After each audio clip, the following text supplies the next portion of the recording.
Welcome to Discovering. It's sugar making season here in the Upper Peninsula, and I'm up in Copper Harbor. We're making maple syrup with Dr. Phil. There's an internal pressure inside the tree that's looking for the quickest path out, and we just made it for them. We're just here to help. So sit back and relax. It's Monday night, and it's time for Discovering. The secret streams that flow beneath the cliffs of colored stone. Forest thick and healthy with birch and pine and oak. Surrounded by the greatest lakes this world has ever known. The black bear's awesome presence as he roams the hills and fields. Call of the timber wolf, the loon's lonesome trill. The eagle soaring high above, the trout lies deep and still. These are what I treasure, the only way I measure feelings that I have for this fine land. There is so much to discover when you're a long-time lover of northern Michigan.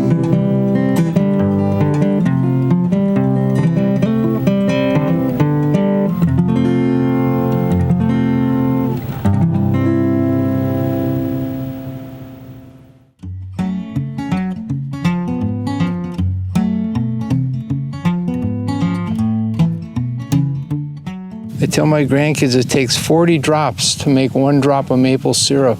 Use it sparingly.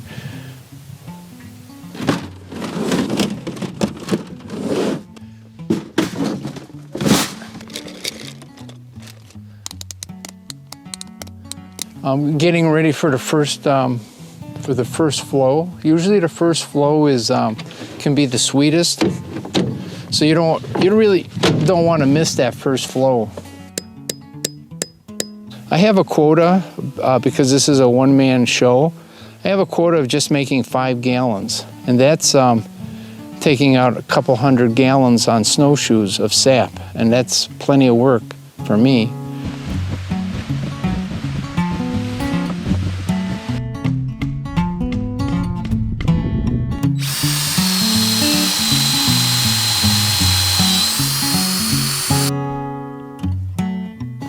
So I'm probably the furthest north maple syrup maker in Michigan, and our problem is the snow is so deep. This year we're 100 inches less than we were last year, so it takes a little bit longer for the trees to thaw here. Both the temperatures, the daytime temperature and the evening temperature, if they're both below 0, the sap won't run. If both temperatures are above 0, the sap won't run. It's the equivalent of a light switch. If we don't have the variation between freezing and warm, the sap won't run at all. So we watch for that. There's 2 telltale signs that we use that tell that the trees are ready. One of them is what you see right there. That's called pullback. And the old timers used to say when the snow pulled back from the base of the trees, that would mean that the tree was thawed and it was ready to produce sap. And the other one is sapsicles. When you see sapsicles hanging from the tree, you know the sap has moved up. And back in the old days, the kids used to break the maple branches on the way to school, and then on the way home, they'd have sapsicles. These trees here that we're tapping, all the trees here, they're on the south side of the road. So you really want to have the most southern exposure to the trees. You don't want to be down in a valley. You want to be as high as you can, and you want to get as much southern exposure in the wintertime so you can get more sun to the trees to heat them up to create that temperature fluctuation. So these trees that are right close to the road get the sun first. So they're going to thaw first, they're going to produce first. I started with 10 trees, and it's almost infectious. You know, I started with 10, and then I did 20, then I did 30, now I do 50. And that's about all one man can do on snowshoes. At least this man.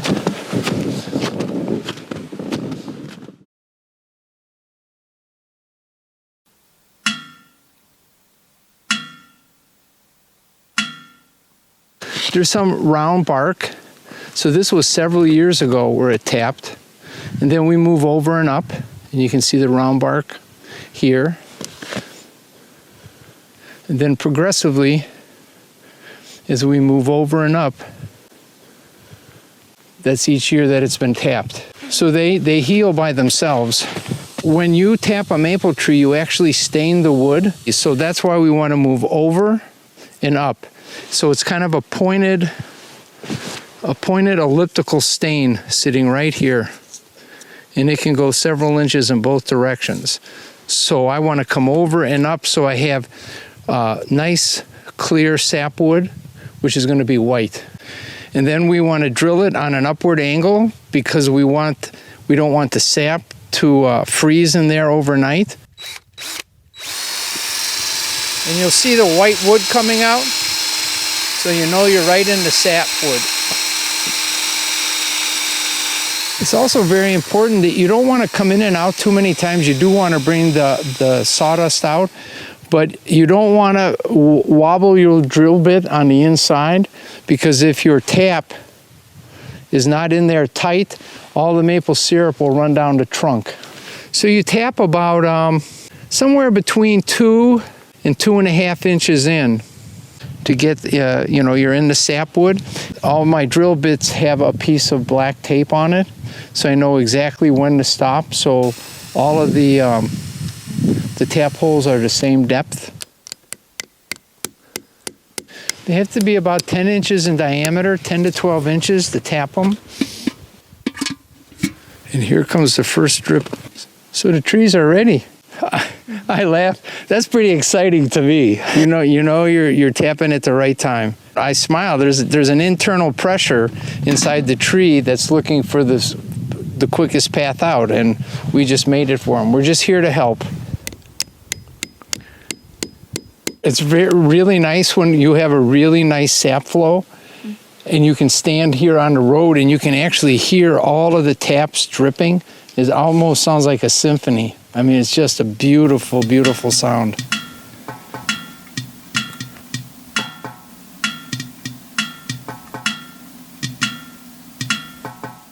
The early sap is the sweetest. They changed the ratings of it.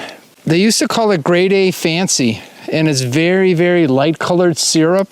It's not my favorite syrup. I like the syrup at the end of the year. The maple syrup will come out darker, so you'll get into the amber color, and that's a very nice, very strong maple flavor. Now we're gonna go see Yogi and Boo Boo. These are the two brothers. They're maple trees. That's what I call them, Yogi and Boo Boo. This is Yogi and his brother Boo Boo, and they're very good producing maple trees.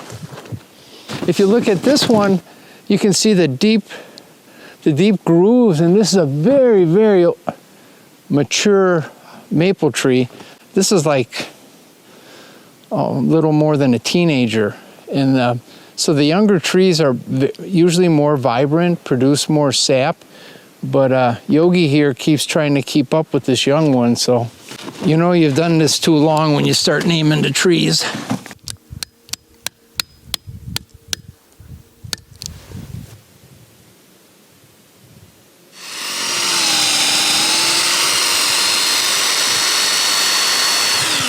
He'll have a nice sound, this one. Oh my goodness, let's catch him. That's a good drip.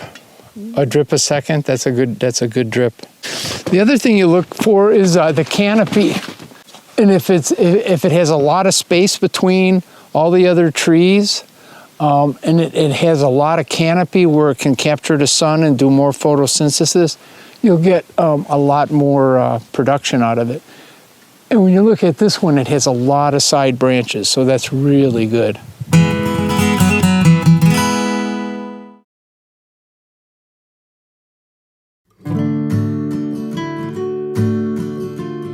It's better to collect your sap every day because you don't want it to freeze overnight, because then you end up with big chunks of ice. Sap has to be taken care of just like it was milk. It spoils just that fast. So if you take it off and you put it in pails like I do and you leave it in the sun and it gets warm, you're gonna get bacterial growth and then you won't have any sap worth using. You know, they say theoretically you should boil it within 7 days, but if you pack it in snow like I do, it's just like putting it in a freezer or a refrigerator. Sometimes I'll collect 3 days in a row and won't have enough to boil. And then when I get to that 45th gallon of sap, I'll go ahead and boil. That was free. That knowledge right there. I gave that. You know, I should be charging for this. Okay.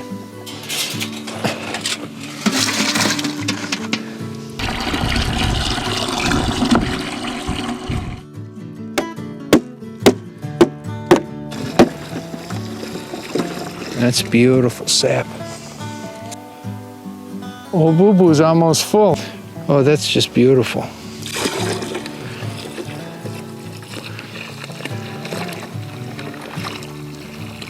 Whew. And Yogi's almost full.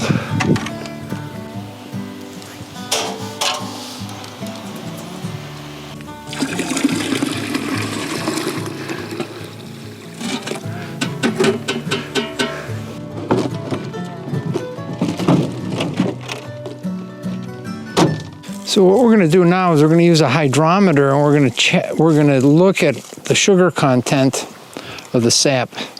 I'd say the sugar content's about 2.4. The last batch that I took out was 1.8. So we'll see about this one. That is that 2.4. So the higher the sugar content, the more syrup it's going to produce. So the average is 40 gallons of sap to make 1 gallon of maple syrup. So if the sugar content is higher, instead of making 1 gallon of syrup, I may be able to make 1 gallon in a quart. This boiler holds 30 gallons, but it's always better to start and just keep it about 2 inches. Because the main thing you want to do is keep the maple sap boiling as much as you can, because the whole point of doing this is to get the maximum amount of evaporation. It takes about 6 hours, so the whole point is to keep your fire really hot and keep the sap boiling, or you'll be out here for God knows how long. I pretty much use all maple and oak, because you want, you know, the hottest coals you can get. And so what we want to do is we want to make sure everything that we do from this point forward, we take as much foreign particles out of the sap as we're boiling it as we can. And I begin to get all of the bark and little particles that may have come off the tree, maybe in a windstorm. And if you were to taste it, it tastes a little tiny bit sweet. I'm going to begin to preheat some of the sap back here by the chimney. So once that gets warm, we're going to drizzle this sap into the pan. Like I said, we want to keep the maple syrup boiling. So if I pour in a large amount of cold sap, I'll lose the boil. Then I've got to stoke the fire, get the rolling boil back up. So if I can preheat the sap and then just drizzle it in, so it's kind of like as it evaporates out, I keep putting more in and I don't lose the boil. It's amazing how crystal clear the sap is when it comes out of the tree, and how we reduce it down so much that it turns like liquid gold into maple syrup. It's just a fascinating process. You can see that it creates a lot of foam in the sap as it's boiling, and a lot of that is minerals that was in the sap. So again, the more of the foreign material we can take out, the clearer the maple syrup will be when we're done. So we want to take as much of that foam off. Foam is blocking the evaporation. So the more foam we can get off, the more that steam can get out. This is some of the trade secrets right here. You know, every year you do it, you get a little bit better. You figure out new ways to do it.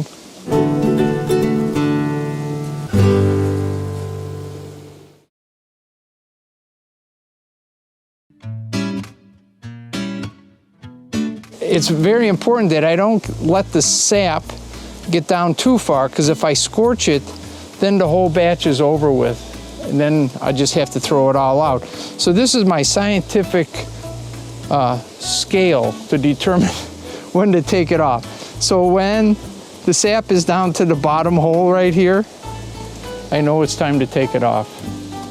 So it's not too scientific. So I do this, and it's just above that hole now. And the other thing you watch for is when the bubbles get real small, just like they are, we're getting pretty close. And then I take what I call pre-syrup off the fire, and I put it in a stainless steel container, and I take it into the camp, and then I finish it and take it from pre-syrup, which is about 3 gallons from the 45, and then I'll boil it down again in a more controlled environment and get down to 1 gallon of maple syrup, hopefully.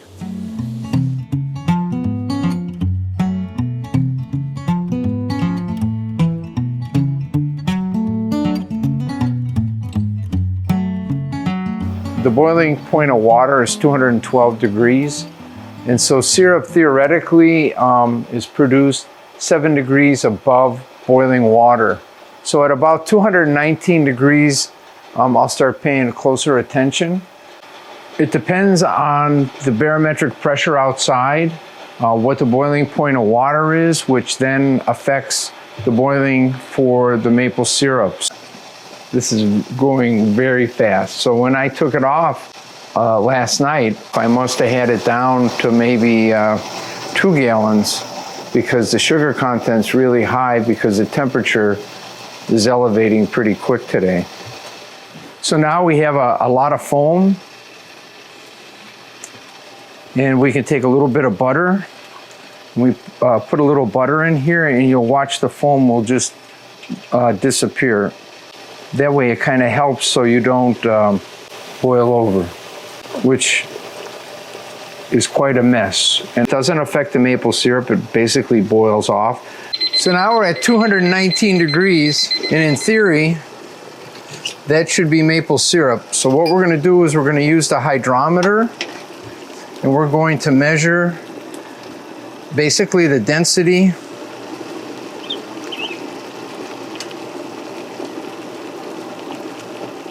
and so we want it to come up to this red line, but you can see it's sinking, so it's not syrup yet. So we're gonna leave it on there for a little bit longer. So 66.7, that's the percentage of sugar that's in the maple syrup. So that's an industry standard, is 66.7.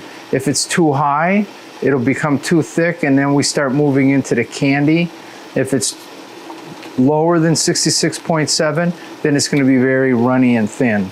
So that's why we use the hydrometer, and it has the mark on here, this red mark that tells me this is basically 66.7. This is 221 degrees.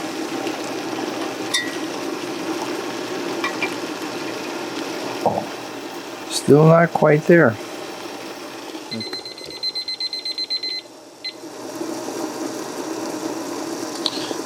I'm going to say we have maple syrup.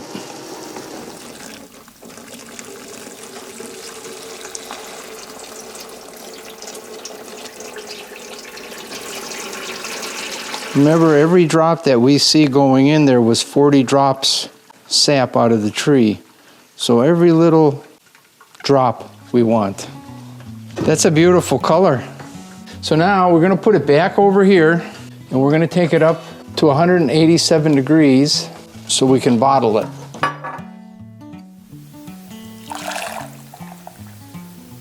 You know, it's a lot of hard work making the maple syrup, but when you see it going into the bottles like this, and you have a beautiful amber color, and you've been able to take Mother Nature's bounty and turn it into liquid gold, it's a pretty nice experience, to say the least.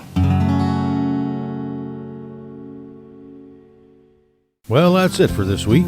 Thanks for watching, and I hope to see you next week right here on Upper Michigan's very own Discovering.